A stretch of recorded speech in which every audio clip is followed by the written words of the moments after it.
Integrating adult learning and education into poverty reduction strategies and related social and economic policies is key to further progress towards all the internationally agreed development goals, because knowledge and skills are essential to improve livelihoods. Ladies and gentlemen, we are here today informed by the recommendations of preparatory conferences in Budapest, Lyon, Mexico City, Nairobi, Seoul, and Tunis. Regional reports synthesizing the state of adult learning and education were presented and debated on each of these conferences, based on an impressive 154 national reports submitted by member states. This is a proof of a remarkable commitment to adult learning and to the CONFINTEA process. Because in the field of adult learning is highly diverse, it is difficult to define and monitor. But if we are to secure stronger political recognition of adult learning, we need sound evidence, cases of best practices and tested policies. To this end, UNESCO has produced the first ever global report on adult learning and education that will be presented this afternoon. Based on data collected from countries and other research, it makes a highly convincing case for adult learning and education. The report shows that countries in all regions have put in place adult learning strategies and legislation. They have run literacy campaigns, forged new partnerships, and made innovative use of information communication technologies.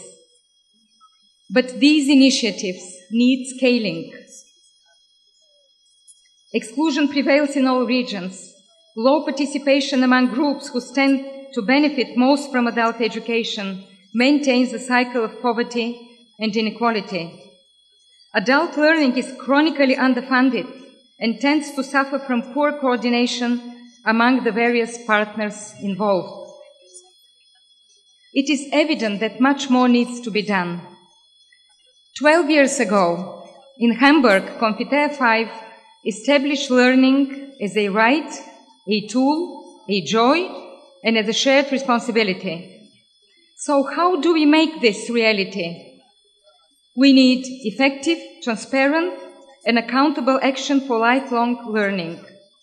We need to align our actions with our words by creating the conditions for young people and adults to benefit from relevant and empowering learning programs. This calls for more sensitivity to learners' needs, language, and culture, better trained educators, and an all-round culture of quality. We need better coordination of all partners and significantly higher levels of funding, with a systematic focus on serving the most disadvantaged groups, especially women and rural populations. None of these objectives, ladies and gentlemen, will be achieved without the active commitment of all partners within and across countries. This is one of the reasons why we are here. Lifelong learning policies involve not only education stakeholders, but also public administrations, private sector partners, and civil society organizations. All must join forces for adult learning to really take off and show its full potential. International conferences, ladies and gentlemen, provide us with important opportunities to share knowledge, define priorities, and recommend the course of action.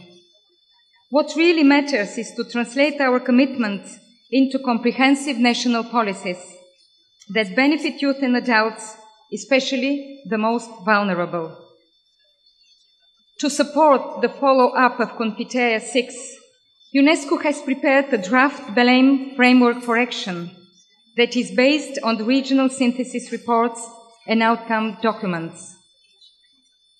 The document makes a great effort to balance what is desirable and forward-looking with what is realistic and possible for a world community with very diverse conditions and resources. A special section is dedicated to the international monitoring of the recommendations and strategies to be adopted here.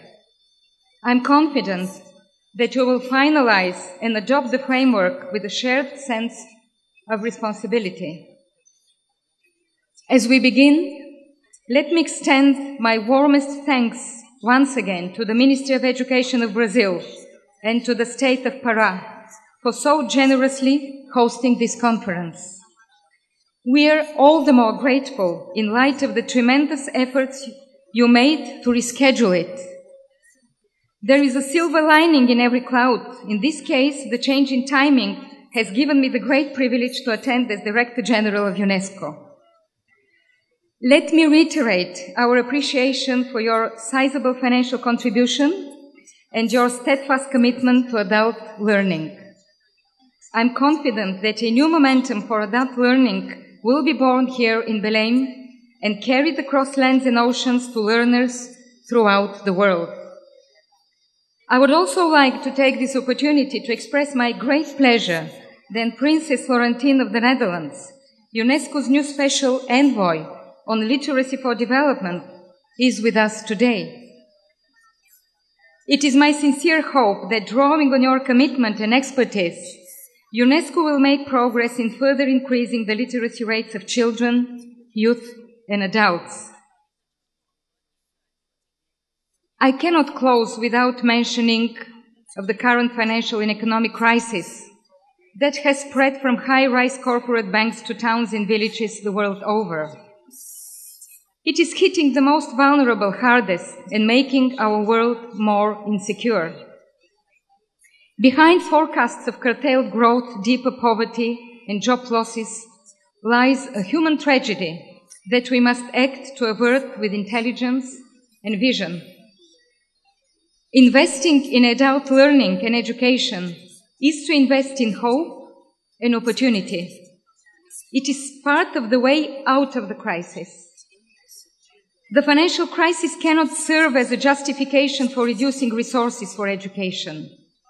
This is more than ever a time to reinforce cooperation and partnerships between North and South, among countries of the South, between governments, multilateral and bilateral partners, and civil society, because education is a societal project. It is more than ever the time for donors to respect their commitments to education and to finally recognize the power of adult learning for turning poverty into opportunity. We have a historic mission to make a difference. Let us agree now to use this high-profile opportunity here in Brazil over the next few days to find ways to harness the power of adult learning and education to make the world and our societies more just, peaceful, and viable. Let us commit ourselves to take action when we return to our respective countries. It would be the most fitting of all tributes to Paulo Freire and to all those youth and adults who are not benefiting from the precious right to learn. It is a condition of human freedom, and I thank you for your attention.